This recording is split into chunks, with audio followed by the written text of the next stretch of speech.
and I, Is I that the project after this?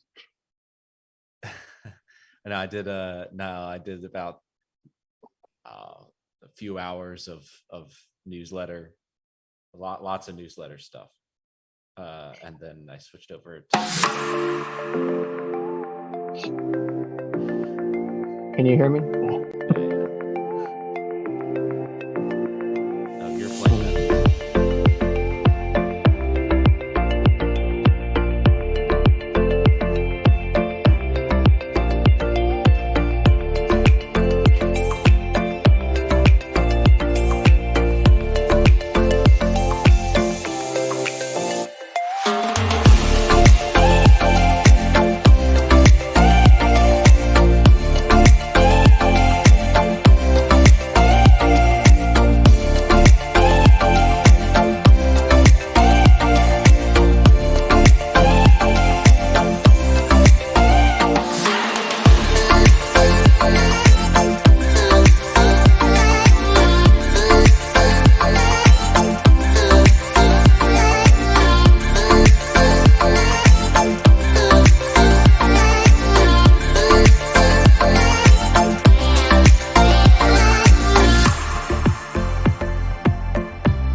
Telescopes. What? It's loud, isn't it? It's loud. I'm gonna message you.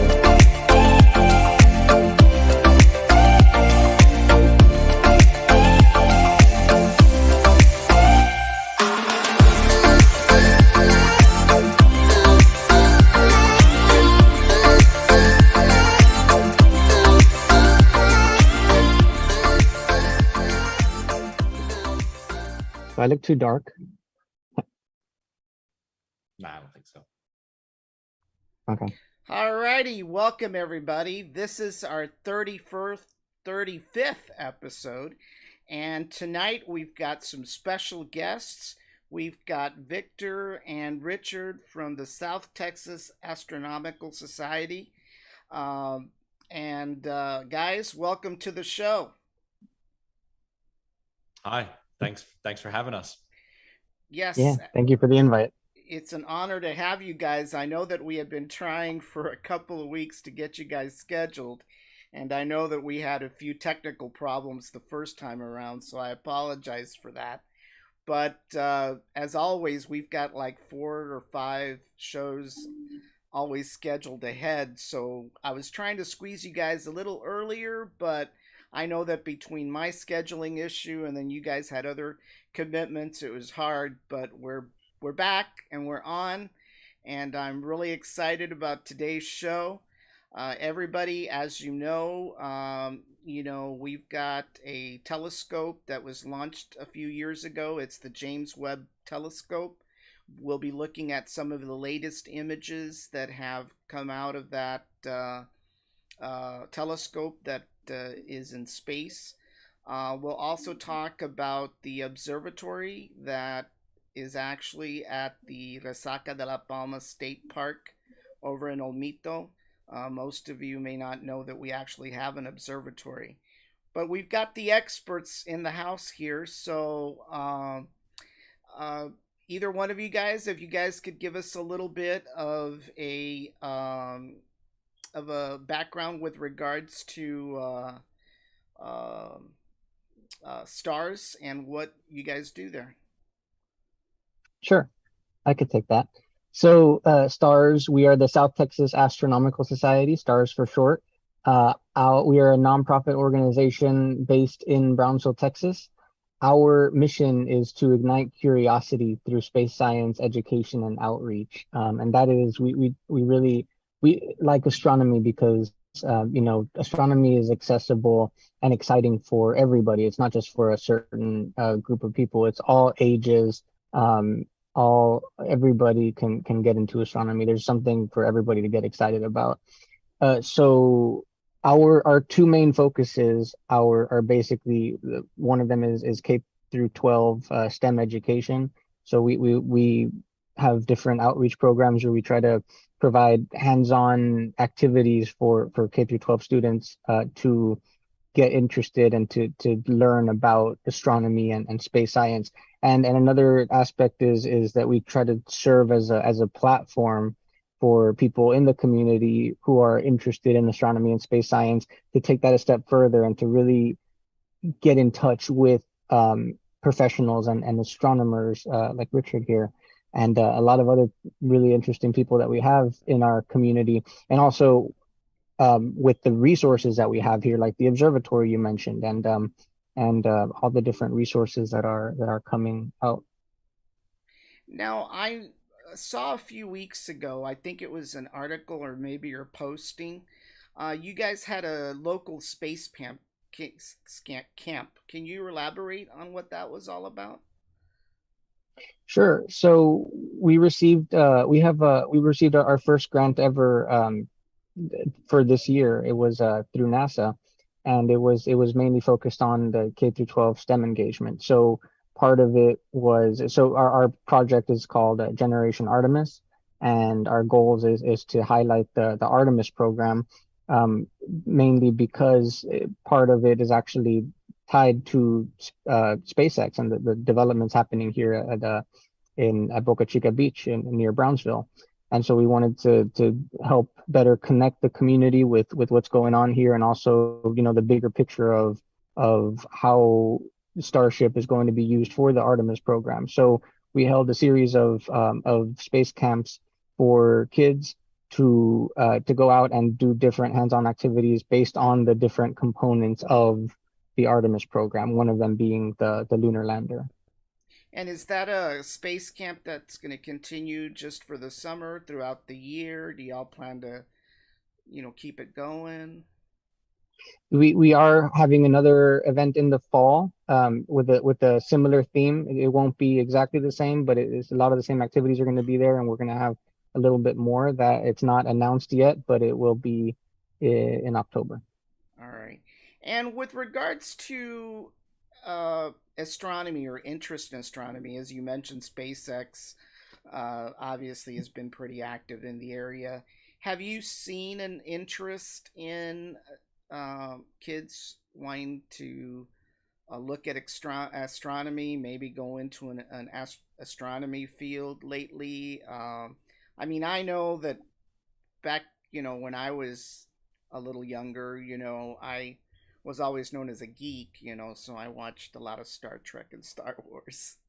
And of course, for me that was a natural thing. I kind of gravitated to reading as much as I could about it. But have you seen an ink but I the point that I was making is that there was not a whole lot of kids like me, I guess, in a way, that were nerdy enough to want to read up as much about space. I mean, unfortunately, my biggest regret is that I was born after 1969, so I never got to see the moon landing, and probably you guys didn't either. So I've always wondered, what it was like back then to sit behind a TV, an old CRT, and watch that black and white picture as Neil Armstrong sets his foot on the moon. I can only imagine.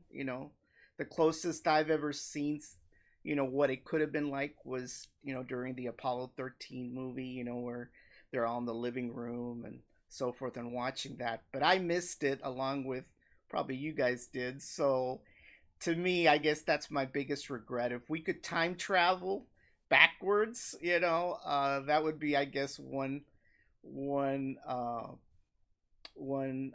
year that I'd like to go back in for that, and of course Woodstock. Yeah.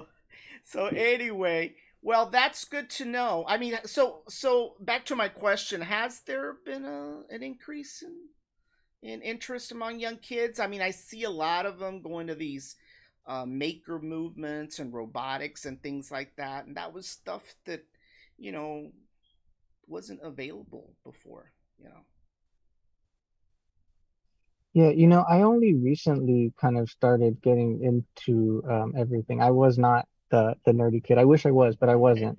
So maybe I know Richard has been Richard was involved the in the nerdy kid. Richard was no, Richard has been keeping up with things, I think, a little bit better than I have. So maybe he could answer that question a little bit I'm better. I'm in the same boat. I was first telescope at 6 years old and grew up on Star Wars, and like I see it. It's there with kids, especially when they come to the observatory or stargazing events, and they're able to just not even look through the telescope, just see it and see something bigger than themselves. And I think that the sparks are there. You just have to fan the flames, and it's Yeah. there. Like you were saying, we weren't. I mean, we were born in the 90s, right? And we had the shuttle. We were born after the Apollo era, but like we at least had a lot of exposure to information. Like it's all there. You just really have to bring it to people and say, no, it's still relevant. Like, hey, we could go to the moon in 3-4 years still, and you'll be there to see it. We'll all be there to see it. So I think if you just create the forum, kind of, that's what stars is, to bridge that gap between the astronomers and the rocket scientists and the people. It'll happen. Well, I tell you what, I went over to Astronomy in the Park. I think it was last month or the month before last. I can't remember. But Actually, a month ago exactly today. yeah, I believe it was a month ago, and I was very impressed, I guess, with the amount of people that showed up. In fact, I didn't get to go into the observatory, but I got to sit in the presentation that Dr. Diaz, is it Diaz? Yes. Yes, Yeah, Dr. Mario Diaz. Diaz. Yes, Mhm. he gave and so forth. So that was pretty cool. And I got to see, there was a lot of young kids there, obviously some asking questions about aliens. I won't forget that one. But it was really cool. And I didn't even realize that I knew one of the founders of Stars, Carol Lutzinger. I had actually gone Hmm. to church with her for many years and didn't realize that she was into astronomy, taught astronomy. So that was quite a revealing thing to me because I talked to this woman for years,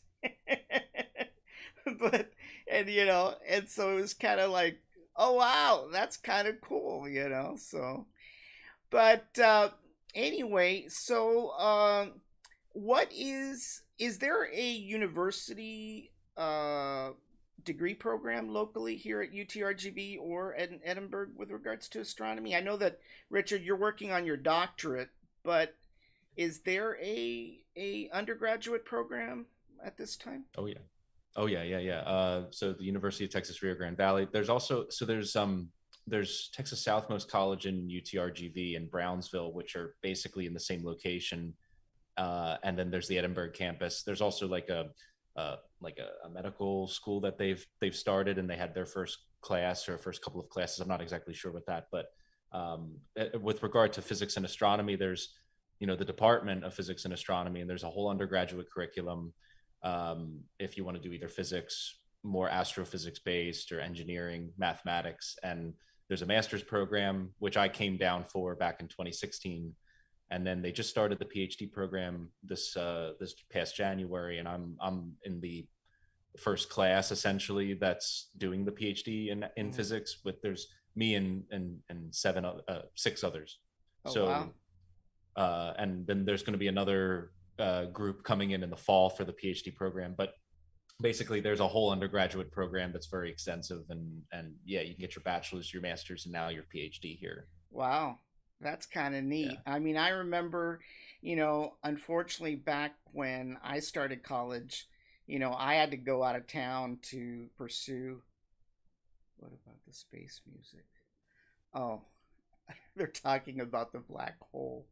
The sound. There was a posting earlier, and I guess we could talk about that a little bit. Where NASA posted a video or an audio file of noise coming out of a black hole. Was that real or was that somebody's joke? I mean, it sounded kind of scary. Did you guys see that or hear about that? I saw the video. I didn't listen to it, but I saw that they took a sound frequency out of a black hole. And that means something different to us that Richard may be able to explain.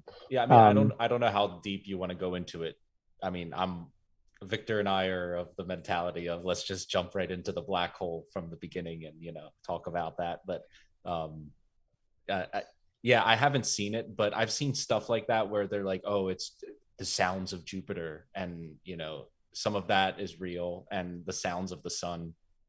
Basically, anything that's radio waves, you can convert to audible frequency, and in Uh-huh. gravitational waves, you can not only convert to audible frequency. If you were near enough to a black hole that was merging with another one, if they were the right masses and spinning around each other, your ears would actually vibrate because space-time is wiggling, and so your eardrums would actually vibrate and you would hear a sound even in the vacuum of space. Wow. uh, so that you can kind of make sound from a lot of things, but you got to do some fancy conversion to do it. Yeah. Well, that was kind of. I heard the audio file, and it was kind of scary. It was something like out of a horror movie. I was like, "Wow, that's pretty cool." That we can get those kind of sounds.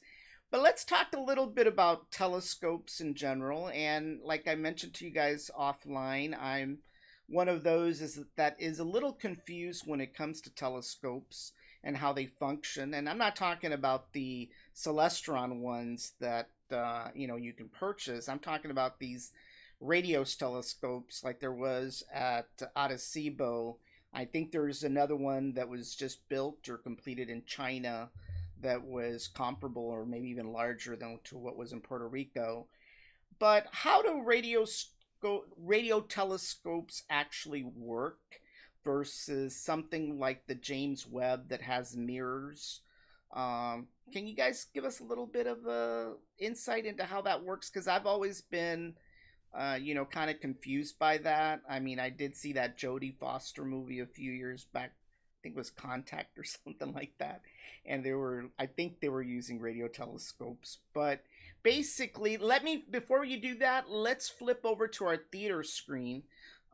Typically, our theater screen is a virtual theater screen. It has seats and popcorn and all kinds of stuff. But for this presentation, I had to strip everything out, including the popcorn, to get the screens to fit. So there won't be any popcorn tonight, but here we go. All right, so let me head over to. I believe this is like a radio telescope, right? Or something like that. Yeah, that's definitely a radio telescope. And then, of course, you have the James Webb, you know. Yep. So what's Which the is, yeah. difference? What's the difference between the radio telescope versus the Webb telescope or the Hubble telescope? Well, Victor, do you want to answer it first? Do you want to go first before I you could explain? probably answer it way better than I can. Yeah, but maybe you should give it a try. Let's see if what I'll, if I'll somebody else. introduce it and then Okay, you'll okay. expand on it. So basically, you're getting different frequencies. So they're both radio and so when you talk about James Webb and other mirror-based telescopes, you're getting the optical spectrum. So the electromagnetic spectrum it's all the spectrum of light, and that ranges from radio waves to gamma rays. And so as you go down the scale from radio to microwave, infrared, then you get the optical spectrum, which is the small piece of the spectrum that our eyes can process, and optical telescopes like Hubble can process. James Webb is actually infrared, so a little bit longer wavelengths than the visible. And then you get shorter wavelengths as you move up to ultraviolet and X-ray and get to gamma ray.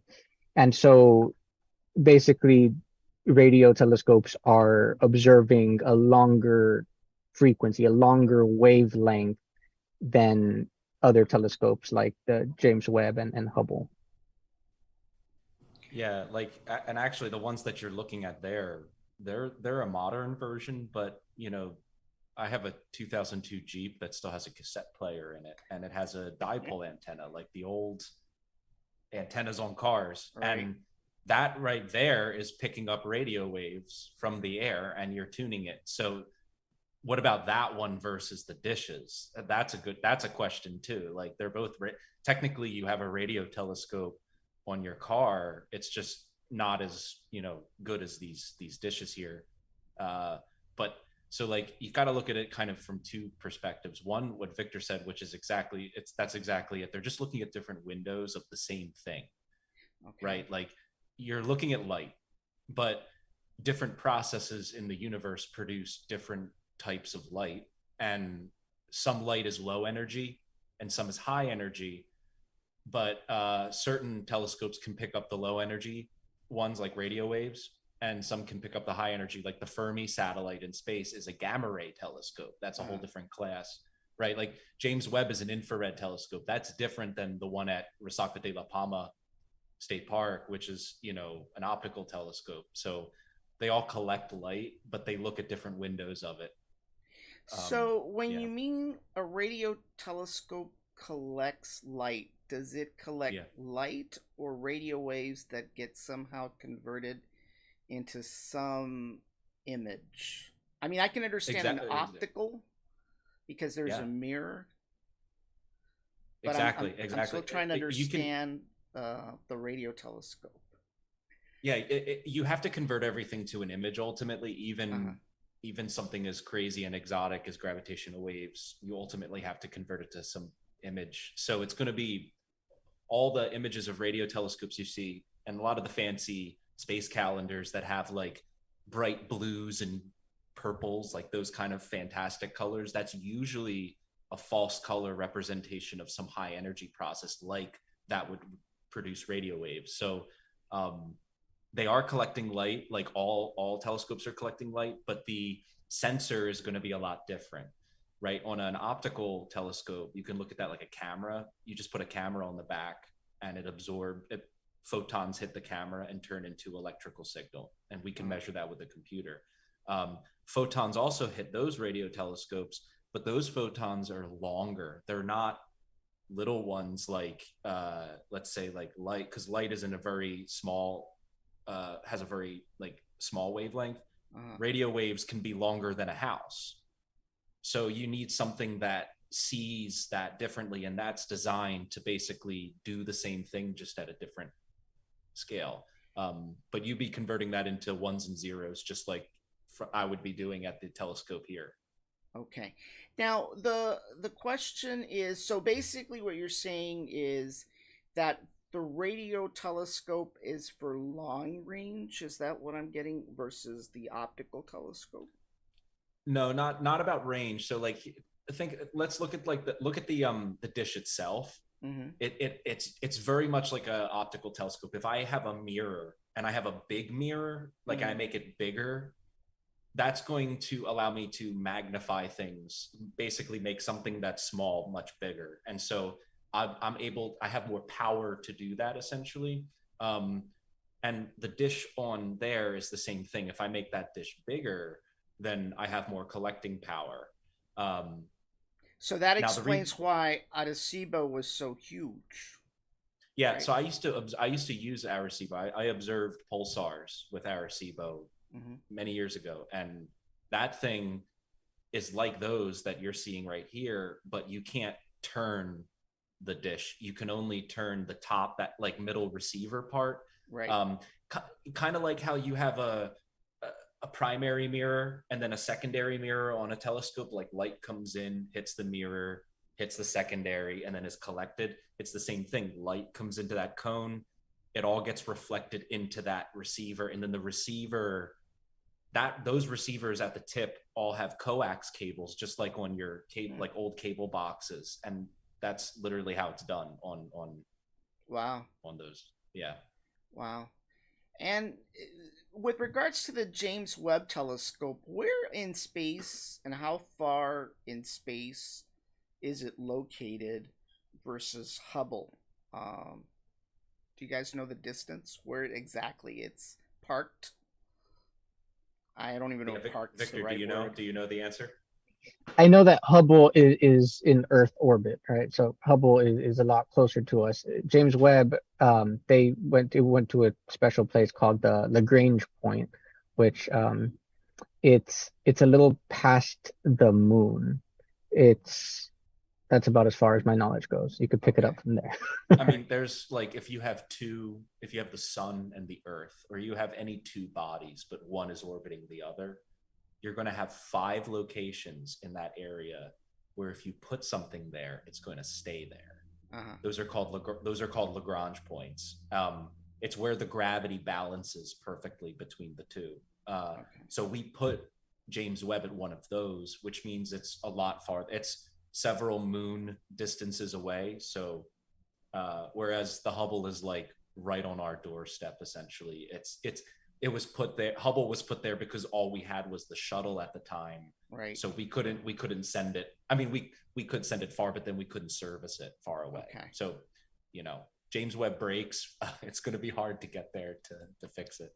Now, with regards to the actual telescopes, Hubble versus James Webb, I know there's like 2 others I think you guys have mentioned, but what was the big, and I don't mean this in a negative way, but what was the big deal between Hubble versus James Webb? What are we talking about in differences with regards to, well, not just the technology, obviously, right, but image wise? I mean we've made it a, as somebody once said, BFD with the James Webb. So what are the differences, and then moving forward, what can we expect in future space-based telescopes that will kind of leave James Webb behind? I don't know if James Webb will ever get left behind. James Webb pushed it, as the old astronauts in the Mercury days would say, they were pushing the envelope.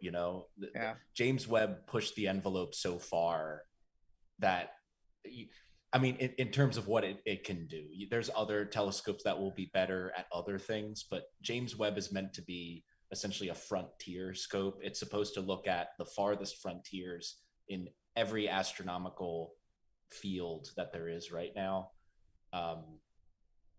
Hubble was like a normal mirror. It's like a mirror. They like launched an actual telescope into space with some filters and a camera. Yeah. Not to downplay Hubble. Right. James Webb is that, but it's an infrared gold anodized mirror, which means it can see through all the dust in the Milky Way. And so it basically can peer way farther into the past than Hubble, just because it can ignore a lot of the extinction that it would get, Yeah. So that's just one thing. Like, it also has a really cool spectrometer on it that can see all the different elements of something very precisely. So you point to a star, or you point to a planet going around that star. So think about how hard that is. And it can tell you what stuff is in the planet's atmosphere. So talk to me a little bit about that, because I've read articles with regards to exoplanets, and I believe that there's been hundreds of exoplanets that have been found, and 5,000 now. 5,000. Wow. So how do we come up with those observations, if you don't mind me asking? I mean, no. I know there's something about wobble and light and stuff. Could you kind of explain how? Now, I know in the end we get artist renditions of what it could look like or may look like, but kind of explain that, because that's a little, vague to me as to how we can make those determinations of those exoplanets. Yeah, sure. I mean, historically, there's 2 major ways we find them. The older way that finds, so there's the Doppler method, which is the wobble method. That's what you talked about. Right. And then there's the transit method. There's other methods, but they're a little bit more exotic, and they have caused the minimal of discoveries in exoplanets. The main ones are the wobble method. So, do you know the Doppler effect? Are you familiar with the Doppler effect? A little bit. I'm not in tune with the technology, but yeah, Well, just explain it a little bit. Yeah. well, when a ambulance or something with a siren comes toward you, it like goes up in frequency. It's like, Right. and then when it leaves, it goes.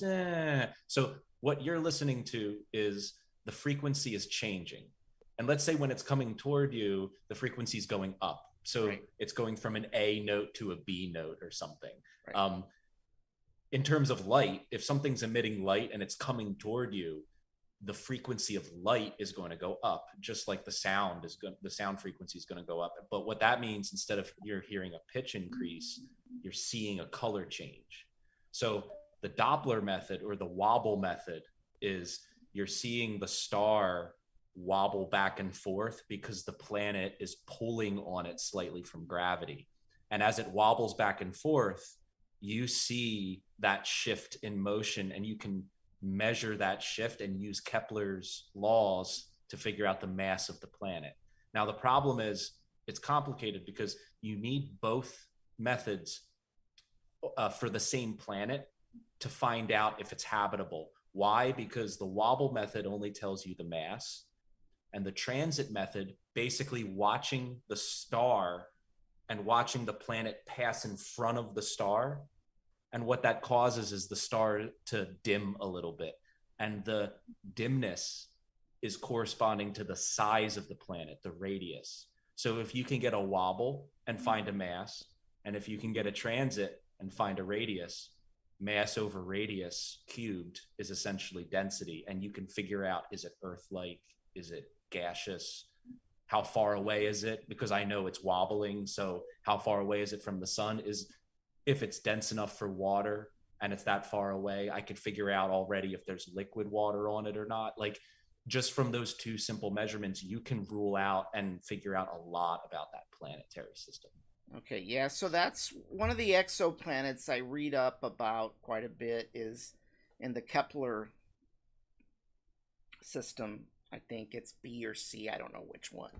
They claim that it may be habitable. So I was just curious to kind of get a little bit of a technical explanation as to how those determinations are made.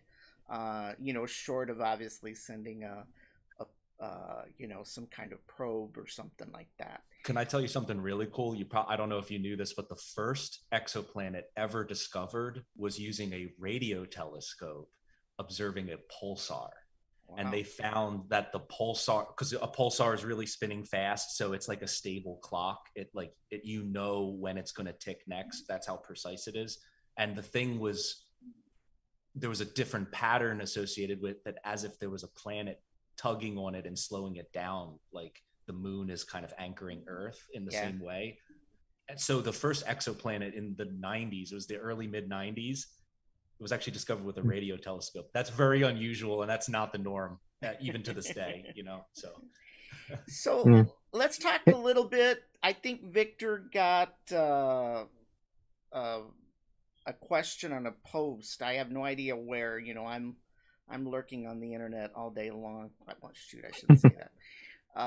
But basically, there was a question with regards to a recent discovery where, once again, a black hole was seen or determined to be spitting out planets or objects, for a better term, versus sucking them in. And of course, the question that came out of that, in some circles, some anti-Big Bang circles, that, see, the Big Bang, it didn't happen, or whatever it was. Do you guys have any background information as to that posting? I know, Victor, you got asked that question in a post earlier in the week, and you guys give us any? I mean, I think it was the first time we'd seen something like that, but can you guys give us any kind of insight? Yeah, so that one specifically, that was Jack. Hi, Jack, if you're watching. Jack's awesome. Oh But yeah, yeah, I know he said Jack. there was a yeah there was a basically an article that said that the recent James Webb images have astronomers and cosmologists questioning the authenticity of the Big Bang theory. I hadn't seen that before, so I read that, and apparently it's because the theories of what the oldest galaxies would look like it was a little bit different. I saw later on I actually one of my favorite cosmologists, her name's Katie Mack, and she I saw basically an explanation from her saying like, no, it's not true. People are starting to use this as clickbait. Basically they're just there are they're finding interesting things in the galaxy images and the way, so there's different theories coming out about how galaxies first formed soon after the Big Bang. But no, all the theories and the the assumptions of the Big Bang are still holding true. It's just that's something that So what definitely makes people was it throwing it click. in or throwing it out? I've always thought black holes suck stuff in, not necessarily threw things out. That one I had not heard. I don't know if Richard has. I haven't heard the one about black holes throwing things out. Well, there's a couple of things. One thing I wanted to ask, maybe if we're able to talk about this, is I'm curious about the alternative Big Bang stuff that you were talking about, like what people are saying, because I want to hear. No, I'm actually really curious. But one thing that's interesting is if we look back and we see galaxies forming differently than we expected, it's most likely because of interactions with dark matter, because we don't know what dark matter is, but we know that if whatever it is, it might interact with normal matter in a way we don't understand. And that could cause like in the early universe, it plays a role we don't understand. And so if we see a difference from what our theory predicts, it means that shows what dark matter might be doing at the early point of the universe. So that's just one thing I wanted to say about that. Yeah, yeah. Well, one of the things that I wanted to look at here in our second half of the hour was some of the images that have come out, and I think some of these were some of the images that you guys presented over at Astronomy in the Park, and I believe it was from a website called Web Compare. I think, yeah, if I remember correctly. So they had a couple of images. So either one of you guys want to take the wheel on explaining what we're seeing here? Do you know what it is, Victor? Well, I saw the name Cartwheel Galaxy there. um, you can take this one. I don't want to take all of them. I'm just just making sure. But yeah, that's the result of a galaxy getting hit by another galaxy. Okay. So basically, galaxies collide with each other all the time. We are on approach to Andromeda right now. In fact, we are currently interacting with each other and will merge. So galaxies merge all the time, and this is the result of a violent merger event. You're seeing the scarring on the galaxy there. Okay. Now, where is I guess where is the galaxy that merged, or it already merged, and it's this right here? Yeah, it already merged, and it left like our galaxy. You have to think in different time scales. It's like our galaxy rotates every 200 million years. Okay. That's a single rotation. So like galaxies merge over many billions of years. In fact, they largely pass through each other and then come back and kind of do this ballet dance until they settle. So this might not have even settled yet. Okay. So when they merge and you mentioned Andromeda versus our galaxy, which is the Milky Way, right? Yeah. So when they merge, will everything within one or the other galaxy get annihilated? I guess is the question. Largely no. I mean, there's going to be a couple, like if you speed it up, a couple of overall things occur. You're going to get some material that gets kicked out of that system into the intergalactic void. That's for sure going to happen. A majority of things are not.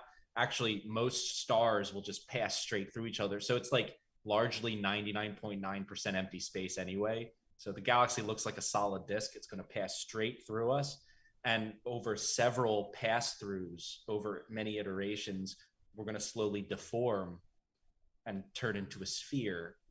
And elliptical galaxies are older galaxies. We see them out there. They're the result of, they're older. They don't make stars anymore, not as well as us, because we're a younger spiral galaxy. Spiral galaxies over time merge and absorb other galaxies until they become these ellipses, these spheres.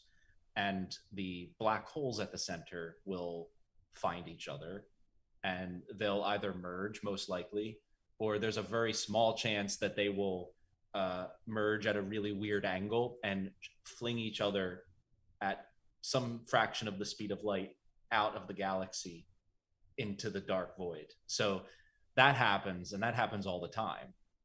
And it will continue to happen for billions of years. So, well, one of the questions that I wanted to ask Dr. Diaz, and I didn't do it for two reasons. One, because I just didn't get a chance to ask because everybody else was asking questions. But when it comes to stars, and I know that our sun, what we've termed our sun, is a star.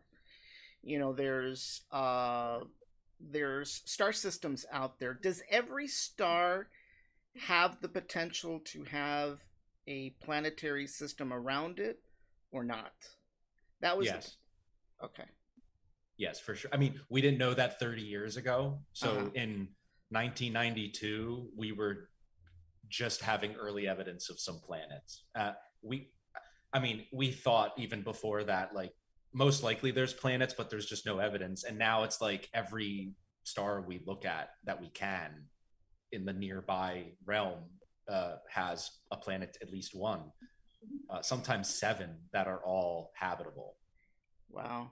Now, so the Alpha Centauri system, which is, I think, 3.5 light years away from us. 4.5. 4.25 to be exact. Yeah, 4.25.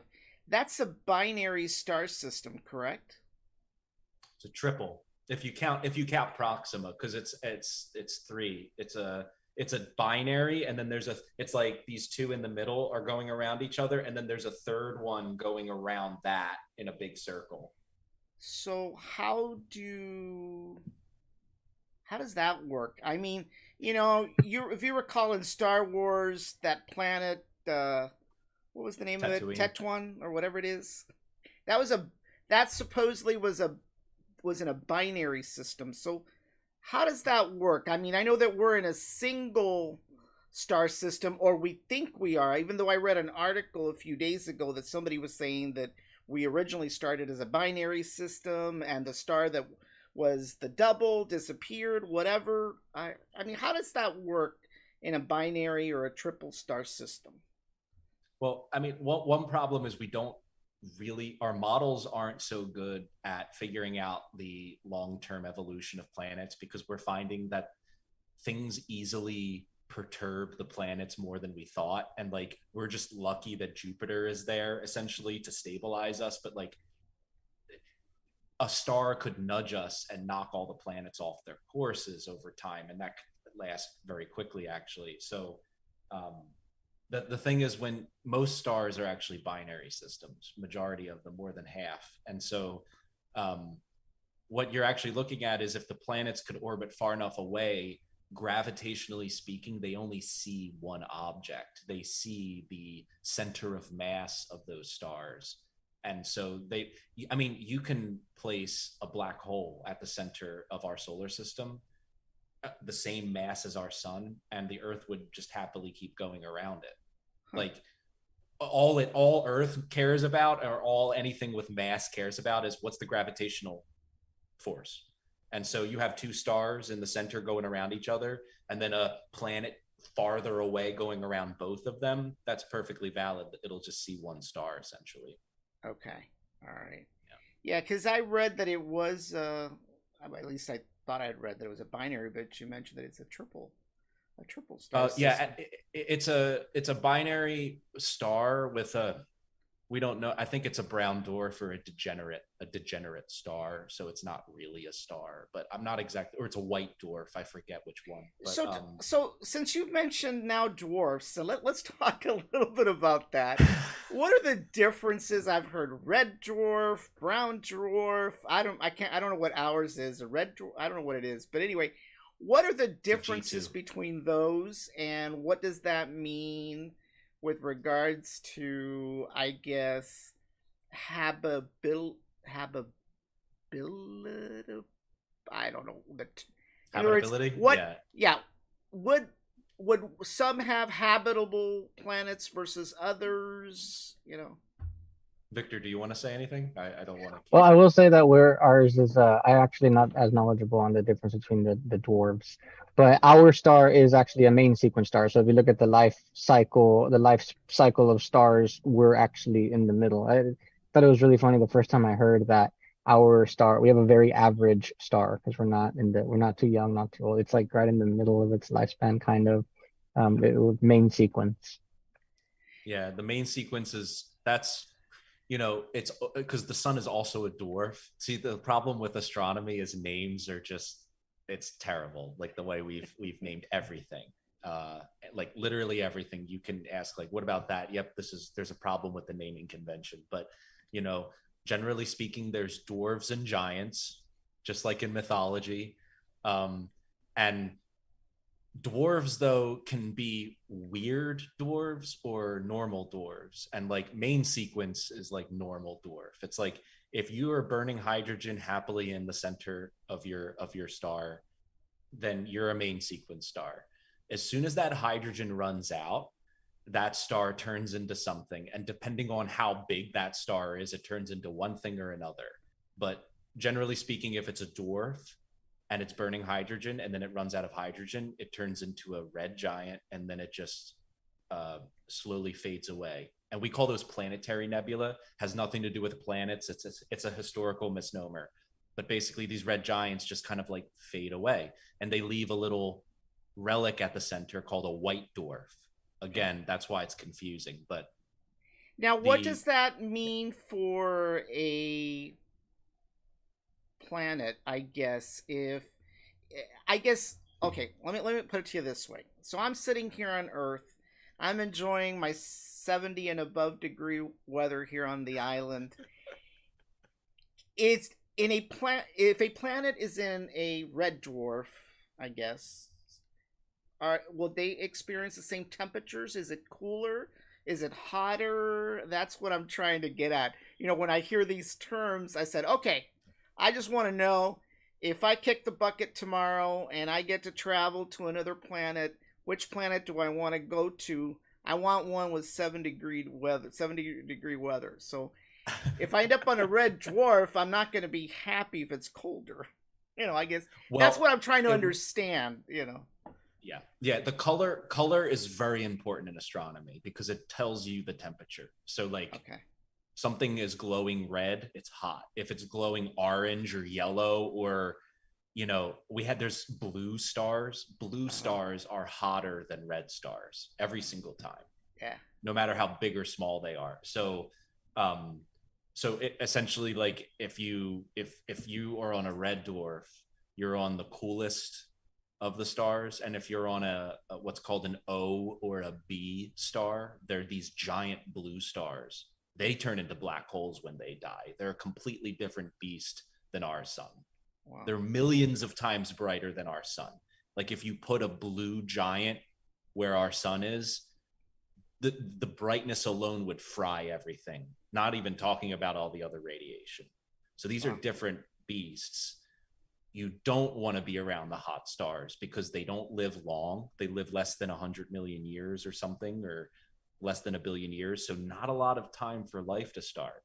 Yeah. You want a red dwarf, which lasts 1 trillion years, almost, or tens of billions of years. And the habitable zone changes on cooler stars. The habitable zone gets closer, but it gets wider. There's a greater tolerance for where you could place a habitable planet in the cooler stars. Okay. One of our viewers just posted a comment. When you say hotter, what degrees can you compare it to? Well, our sun is 5,500 Kelvin. Okay. You could think of Kelvin as Celsius. There's a difference of 270 units. So when I say Kelvin, you can effectively think Celsius, but like our sun's like the surface of our sun. I'm not talking about the centers, because the centers, there's nuclear stuff going on and it gets complicated. So the center, or the surface of our sun is 5,000 Kelvin. The coolest stars are like 3,000, not much cooler than that. And then the hottest stars are tens of thousands of Kelvin. I would say up to 40,000 Kelvin, but there's a limit to how hot and how cool they can be. Okay. So, yeah. All right. Okay. Well, let's go to the next image. This is one called the Southern Ring Nebula. Which one of you guys want to take? So this is like the planetary nebulas that Richard was talking about. So the reason there's two images, actually, okay, so one of these was Hubble and one of these was Webb, right? Webb actually released two images of this one, right? So Webb has two different instruments. It's an infrared telescope, but it actually has one instrument that's mid-infrared and one that's near infrared. So even within the wavelength that's considered infrared, it's broken up into a few different sections, and that's again depending on the length of the wavelength. And so what Richard had said before is that one really good advantage of infrared is that you kind of are able to see past the clouds that you get with the optical. So Hubble took a lot of amazing pictures. But if you think back to some of the images that Hubble's taken, some of the nebulas, like the famous pillars of creation, or even this one on the left, you can see kind of the cloudy substance that comes with optical light. So on the right side, which is the Webb's image, you can see past a lot of that light, and so we can actually see past all the clouds and more into the interior of what's going on inside the planetary nebula. So one really cool thing that came out of this specific image of the Southern Ring Nebula was that we were able to see the star at the center of the nebula. There's that little yellow circle is blocking it. But one really cool thing is I think they had predicted that this specific planetary nebula had not one, but that there was a binary star system inside the nebula. But we weren't able to confirm that before. After Webb, we were able to confirm, and that image was able to show that there was, in fact, two stars in the middle of that planetary nebula. Now, these brown stuff, I guess, that's out here, what is this exactly? Versus the white, cloudy stuff? Well, I mean, I don't know, Victor, you look like you were about to say something. No, I was about to hand it over to you. Oh, yeah. Well, I mean, that is. I'm doing that a lot. Sorry. I know. I just don't. I don't want to let. So this is like what our sun will become in 5 billion years. It's the same kind of process. So this is the material of the star. It produced a bit heavier elements because after it runs out of hydrogen, it starts to burn helium and heavier elements to stay alive a little longer. But it doesn't really help. So all of those elements that are produced in that come out of that system are ejected. I mean, still a majority in terms of mass is hydrogen and helium, but you know, in that system alone, there's everything from ammonia to actual dust, like grains of dust, and complex organic molecules, like the building blocks of amino acids, are all in those clouds as well. Like, we know this for sure. Wow. So, yeah. Now, what are these bright objects over here for some of the audience that what are these, like, right here on the side? So the star, so the one you're pointing at right now, the one you can see the 6 spikes coming out, those are those are stars that are closer in the field. So the spikes that come out, they don't actually look like that. That's actually a diffraction effect that comes from the telescope, and it's really interesting. Actually, it's different because of the layout of Webb's telescopes. We get those 6 points on Hubble. If you look at images of Hubble, it's actually 4 points because of the way that telescope is set up. The points of light that, and Richard, correct me if I'm wrong, but I think the points of light that do not have those are, so all the points of light that you see on all the Webb images that have those spikes are stars within our galaxy. If you see a point of light that does not have those spikes, that's actually another galaxy. Oh, wow. Wow, that's kind of cool. Usually, yeah, especially with James Webb, it's so good, and it's also in space, so there's no like atmospheric effects, that if it's a star, it's going to be limited by, it's called diffraction limited. It means that the limit to which it can see is its own issue. It still can't see the star, so you get that effect, that those points. Whereas the other stuff, galaxies won't have those points. They'll be extended objects with a distribution of light. Okay. All right. The next one is the Carina Nebula. Yeah. So okay. So then it has the Hubble at the top. So yeah. So the same kind of effect is happening here with the clouds, as you can see on the top.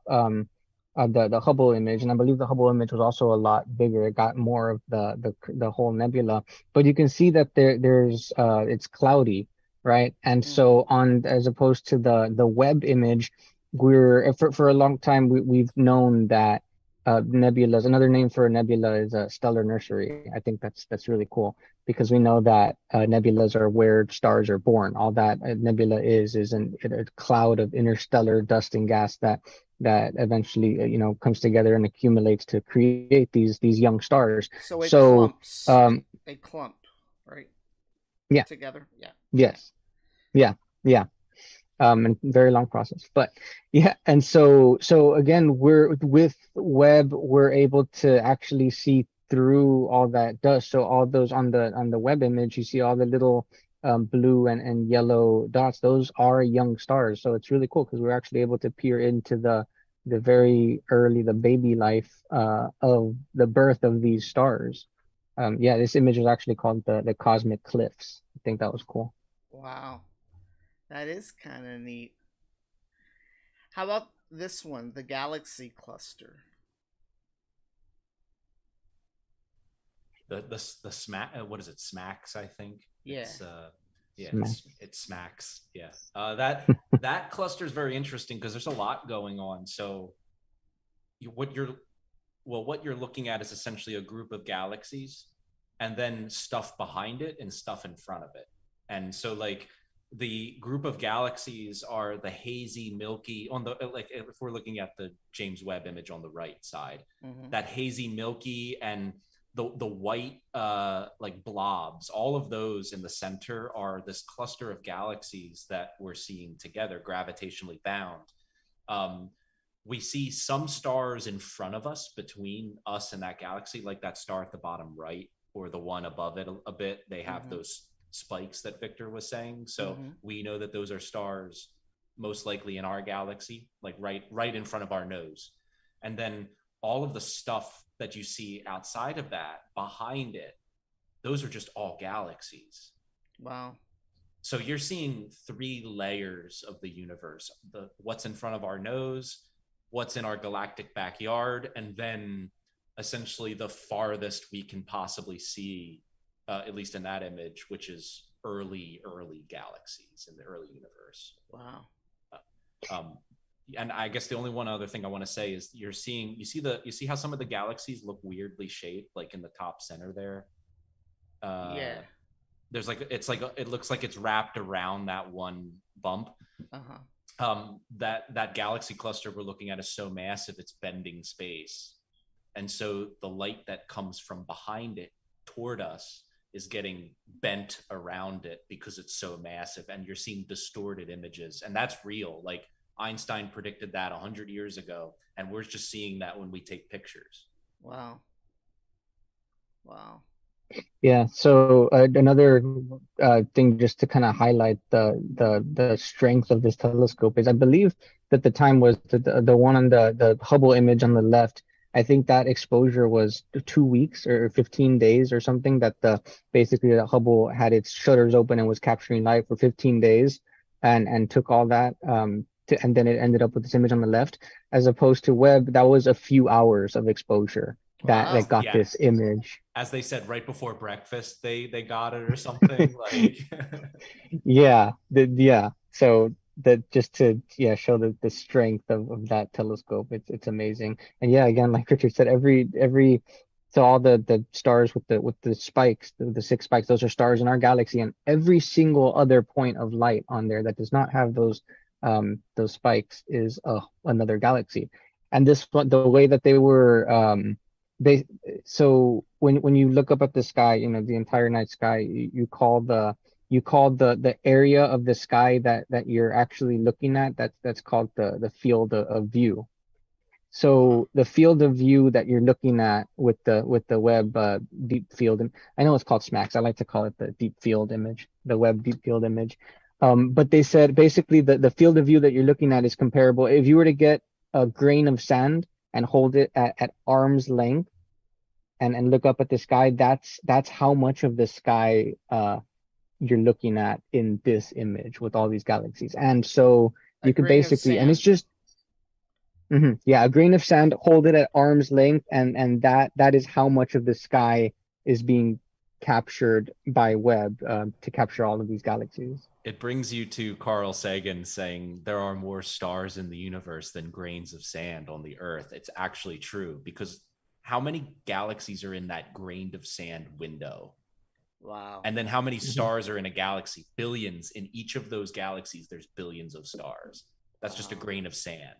Like, Wow, that's And I incredible. know that, and this is a SMAX is a popular area of the sky, but it's not necessarily unique in that this isn't just there. This is basically you can the way that the Hubble Deep Field was first it happened, they didn't know what they were going to find. They actually the when they first took the Deep Field image for Hubble, it was they chose a part of the sky that just seemed insignificant, and they said, let's see what happens if we open the shutters and capture light for a long period of time.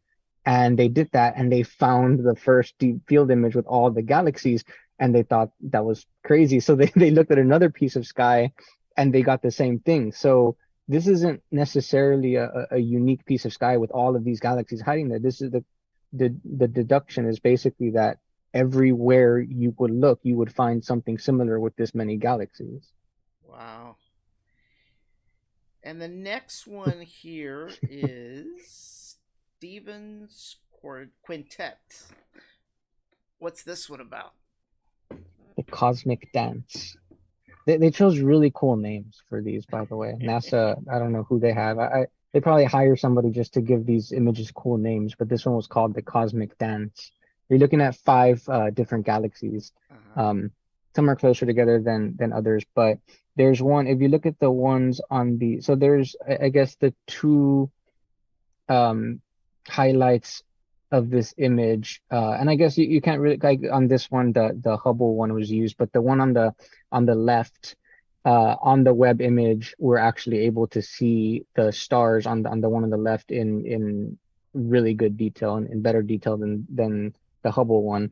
On the right, you can actually you see two galaxies that are merging. So when I first saw the image, I was a little confused as to where the fifth one was, but So it so was below this. that one, It's this one or this one? there's right where you're on the bottom.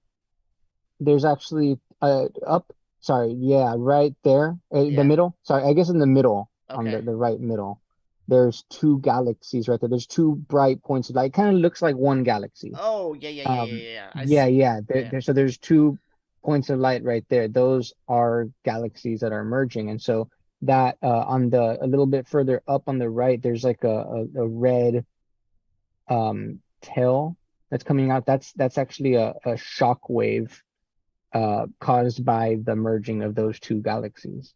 Wow. That's really neat. That is And cool. that's being sent out into the space between galaxies. Yeah. So you want to talk about the coldest and darkest voids, there's winds in those voids, and that's what produces those winds are galactic mergers primarily. I mean, not there's other things that contribute to it, but that's what you're seeing, the intergalactic winds. Now, what are some of the? I think one of you guys mentioned there was a successor to Webb as far as a telescope. What's the next one that's going to be launched and sent up, and what can we expect from those? I think the next one, the next space telescope that's hyped up is called the Nancy Grace Roman Space Telescope. Mm-hmm. I think that one is slated to be launched in 2027, I think is the target date. That one is actually a little bit more comparable to Hubble. I believe it's going to capture optical frequency. But the field of view compared to Hubble is more than, I forgot if it was 100 or 1,000, but basically if Hubble captures like this much of the sky, Nancy Grace Roman is going to capture a whole lot more. Wow, kind of like adding panorama, so to speak. Wow, Yeah. that is cool. So, one of the things that I read somewhere in an article was that eventually the optical mirrors on the web may eventually degrade, and that is because of cosmic material. Is that true? Or, I mean, I know that when we launched Hubble, it had its problems with its optics originally, and then it took a shuttle mission to fix it. Yes. But they said that naturally over time the optics would get affected. Is that true? Yeah, even the footprint of the Apollo astronauts will after millions of years disappear on the moon, and it's from the same processes you have. I mean, one of the mirrors of the James Webb was already struck by a rock, Oh, wow. and the James Webb is still, despite that, performing better than expected, which is kind of miraculous, but just shows how good it's developed. But you know, the sun will cause it to degrade over time, you know, what it produces, and cosmic rays from everywhere. And yeah, dust and meteor strikes over time will degrade it. Yeah, slowly. Yeah. And of course, it's too far of a distance that we can't send anything up to fix it. So. Maybe a super advanced robot with some sort of artificial intelligence, because I don't think they're gonna send humans over there. No, probably The not. long commute. It's a It'd be a little long long, commute. yeah. All right. Well, guys, this is very interesting. When is our next astronomy event scheduled? Will there be another park event, or what other events do you guys have in store? Sure. So to answer that question, Resaca de La Palma, the next astronomy at the park we have planned for October. So Okay. we're probably going to do this year one more in October, in late October, in later in the month in October, and another one in December. Okay. And the goal with those astronomy at the park events, because yeah, those are really fun, and we want to keep doing those. The observatory it's owned and run and operated by the UTRGV Department of Physics and Astronomy, like Richard said. But we want to do as much as possible to open that up to the community and show everybody how cool it is, and teach everybody about the astronomical research that's going on at the university and at the observatory. So the end goal with this, and hopefully by next year, we want to make astronomy at the park a monthly thing. Oh, Just that'd have be a great. monthly star party. Yeah, that'd be super. That'd be super. Well, guys, I am very, very happy that I had you guys on. I've kept you for an hour. uh, like I said, this was very interesting. I know that there's a lot of interest out in the community with regards to astronomy. Obviously, a lot of that is obviously because of what's going on in the area in the aerospace industry, but this has definitely been a very interesting hour with regards to, the images and what the society does, and whatever we can do to help you guys push forward and promote this is something that you've got me on board here. You won't get a bigger nerd than I am when it comes to this stuff. That's awesome. Nerds unite. yeah, definitely. So, alrighty, everybody. Yeah. You had. So I just want to say you had some great questions. I don't know what I would have done if Richard wasn't here. Well, But no, like I told you, I read a lot about this stuff, and so for me, I was debating all day how many questions to throw at you guys, and like I said, some of them maybe have been dumb questions or whatever, but I really enjoyed looking at these images, asking the questions, spurring interest out there in astronomy. And like I said, this won't be the last time that I have you guys come on, But everybody, I want to thank both Victor and Richard for spending an hour with us looking at, these images and talking about astronomy. And, we hope to have them back. Guys, I really appreciate you guys coming over. I actually made a special T-shirt for tonight. Believe it or not, I couldn't get it, but it's called it's my Space Jam T-shirt. Victor, I know you're a guitar player, so is Richard actually. Yeah. There's a thing with guitar players and. Well, then what I'll do is aliens. I'll send you 2 of them. Just send me your address. Yeah, I'll send you 2 of them. So. All right. Yeah. Thank you. So, thank you for everything. Not a problem, guys. I hope I didn't ask too many questions. So everybody, I want to thank Richard and Victor. I want to thank everybody who popped in and commented, as well as the viewers out there that popped in online. I know a lot of our viewers actually view some of these videos throughout the week, so I appreciate y'all continuing to support this channel. And like I said, it was a cool evening tonight. We don't have an episode next week yet. There will be one. We do have an episode the following week, which is our big Apple preview. They're going to be releasing the iPhone 14 for those rich guys.